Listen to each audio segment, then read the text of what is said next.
হচ্ছে ফেসবুকে, তাও ফেসবুকে আধা ঘন্টার ভিতর রিলেশন। আধা ঘন্টা রিলেশনে পালিয়েছো? না, পালাইছি তো তোমার এক সপ্তাহ পর রিলেশনে। আচ্ছা, আধা ঘন্টা কি করলা?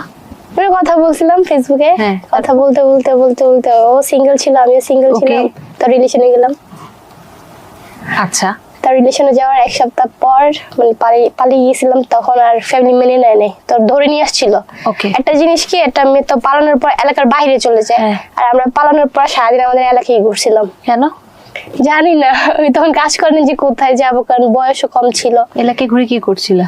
শুধু ঘুরছিলাম। রিক্সায়? না, হেঁটে হেঁটে। কেউ খুঁজে পায়নি? না, পর সন্ধ্যার সময় আমার বোন খুঁজে পাইছে আমাকে। তোমার এলাকা কত বড় ছিল? ছিল অনেক বড়ই। কোথায় ছিলা? হ্যাঁ, কোথায় ছিলা তখন তোমরা? তখন ছিলাম একটা মার্কেটের নিচে, তখন রিচার্জ করতেছিলাম। কোন মার্কেটের নিচে? আগ্রাবাদ।